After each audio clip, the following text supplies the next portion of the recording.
ఇది part 2 continue అండి. Long video అవుతుందని చెప్పి ఈ విధంగా 2 మినిట్స్ వీడియోలు చేస్తున్నాను. ఫస్ట్ బ్లౌజ్ ఈ విధంగా పొడవు చూసుకొని కింద పట్టీ కోసం వదులుకొని మార్కింగ్ చేసుకున్నాను. ఈ విధంగా మార్కింగ్ చేసుకొని 2.5 నెక్ లూజ్ పెట్టుకొని 3.5 షోల్డర్ పెట్టుకొని చంక డీప్ 6.5 పెట్టానండి. 6.5 పెట్టి ఈ విధంగా మార్కింగ్ చేస్తున్నాను. ఇంకా ఫ్రంట్ నెక్ ఏంటి అని నేను ఏం ఆలోచించుకోలేదు. అందుకోసమని నెక్ అనేది కట్ చేయలేదండి. నెక్ అనేది కట్ చేయకుండా ఓన్లీ నేను క్లాత్ దేనికి అది డివైడ్ చేసుకోవడం కోసమని ఈ విధంగా అన్నీ మార్కింగ్ చేసుకొని కట్ చేసి పక్కన పెట్టుకుంటున్నాను. అసలు ఎంత టైం వేస్ట్ అయిందంటే అంత టైం వేస్ట్ అయింది ఈరోజు. కానీ ఏం చేస్తాం, కొన్నిసార్లు అనుకోకుండా అలా జరిగిపోతూ ఉంటాయి, తప్పదు కదా.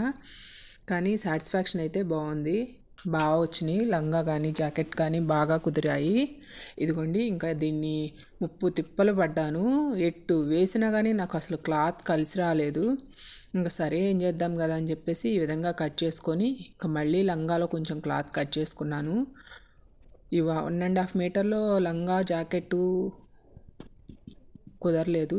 ఇదిగోండి, ఫుల్ బ్లౌజ్ కోసం అయితే క్లాత్ తీసుకున్నా కదా, అలాగే హాఫ్ బ్లౌజ్ కోసం కూడా నేను మార్కింగ్ చేసుకుంటున్నాను. ముందు దేనికి అది పార్ట్స్ వారీగా క్లాత్ తీసి పక్కన పెట్టుకుంటే మిగిలింది లెహంగా స్టిచ్ చేద్దామని చెప్పేసి ఇంక ఈ విధంగా బ్యాక్ పార్ట్ అన్నది కూడా డ్రా చేసుకొని కట్ చేస్తున్నాను. చిన్న పాప అంటే 10th క్లాస్ అమ్మాయి, దానికోసమని చెప్పేసి ఇంకా రౌండ్ నెక్కులు ఇవన్నీ ఎందుకని బోట్ నెక్ పెట్టి బ్యాక్ సైడ్ ఏదైనా హోల్ లాగా పెట్టేద్దామని చెప్పేసి బ్యాక్ డ్రా చేసుకోకుండా వదిలేశాను. ఇదిగోండి, ఇంకా లంగా పొడవు చూసుకొని దేనికి అది హాఫ్ బ్లౌజ్ కూడా నేను కట్ చేసి పక్కన పెట్టుకున్నానండి. కట్ చేసి పక్కన పెట్టుకొని మిగిలిన క్లాత్ ఏదైతే ఉందో ఆ క్లాత్తో లెహంగా పొడవు చూసుకొని ఈ విధంగా మార్కింగ్ చేసుకొని కట్ చేసుకుంటున్నాను. వీళ్ళు ఇంకా దీనికి ఫిల్ట్ కూడా చెప్పారు. ఎక్కడొస్తుందండి ఫిల్ట్, చూస్తున్నారుగా. సబ్స్క్రైబ్